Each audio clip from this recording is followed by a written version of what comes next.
आज संपूर्ण महाराष्ट्रामध्ये केंद्र सरकारने जे काही 44 कामगार कायदे होते ते 44 कामगार कायदे आज सरकारने बदलवून त्याच्यामध्ये 4 श्रमसंहिता ठिकाणी आणलेले आहेत।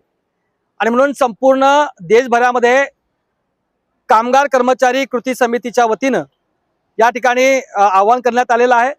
आज वर्धा जिल्ह्यामध्ये देखील आपण या ठिकाणी कामगार कर्मचारी कृती समितीच्या वतीनं हा आज संपाचा मोर्चा या ठिकाणी आपण काढत आहोत।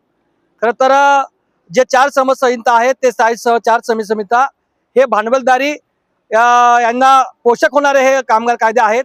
या कायद्यामध्ये सर्वांची पेन्शन जाऊ शकते, ग्रॅज्युटी जाऊ शकते आणि जे लाभ मिळतात सध्याच्या परिस्थितीमध्ये हे सगळे त्या ठिकाणी जाऊ शकते। आणि म्हणून या ठिकाणी हा एक आंदोलन या ठिकाणी ते वापस घेतलं पाहिजे 4 कामगार कायदे, यासाठी आपलं हा आंदोलन करतो।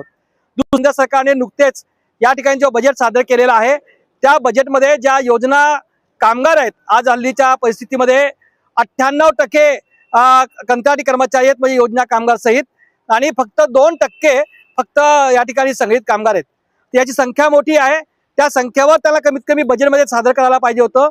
आशा असेल, अंगणवाडी असेल, शालेय पोषणाहार कर्मचारी असतील, या अंशकालीन स्त्री परिचर असतील, या ठिकाणी सगळे जे कर्मचारी आहेत त्या कर्मचाऱ्यांना त्यांच्या तोंडाला पाणी फुटलं। बजेटमध्ये कुठेही वाढ केली नाही। 3 बैठका झालेल्या होत्या आणि 3 बैठकांमध्ये एका बैठकीमध्ये माननीय पंतप्रधान मोदी साहेब होते, त्या मोदी साहेबांनी शब्द पाळलेला नाही, म्हणून त्या बजेटचा निषेध देखील आम्ही या ठिकाणी करतो आहोत। अशा विविध मागण्यांना घेऊन आज या ठिकाणी आम्ही करतो। स्वामीनाथन आयोग लागू करा ही मागणी आमची आहे। शेतकऱ्यांना संपूर्ण कर्जमुक्ती मिळाली पाहिजे ही आमची मागणी आहे।